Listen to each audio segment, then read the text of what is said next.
យំណាក៏យំអរលោកប្តីអើយលោកឈប់ហើយកុំដើរថយក្រោយត្រៃនៅឯមុខ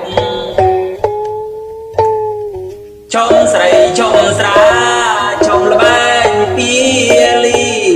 ชมដើរផ្លូវខំព្រមកាយផ្សេងគ្នារស់នៅជាមួយគ្នាមានការបារម្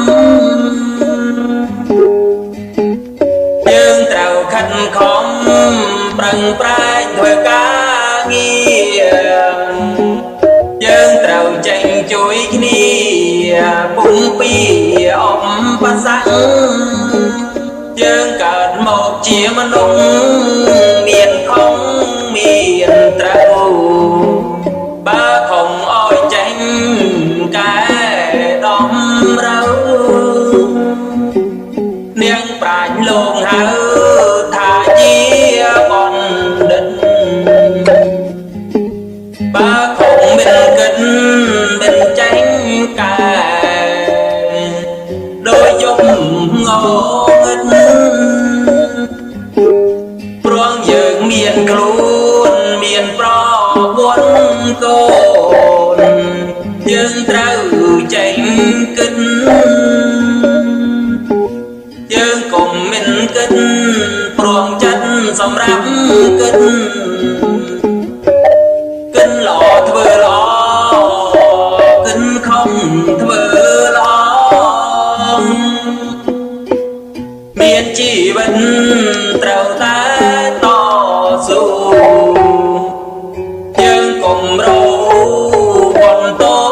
មេដីបើគ្មានមេគ្មានដីតើយើងរស់នៅឯណាអូលោកប្តីអើយលោកប្តីយកដី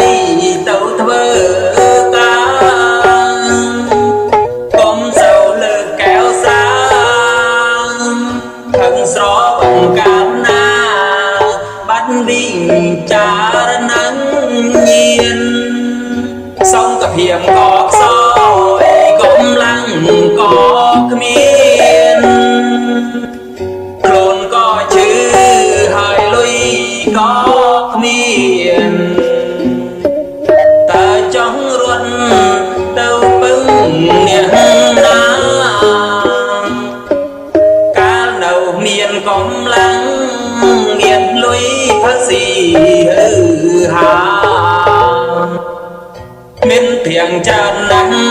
មិនដឹងមកពីណា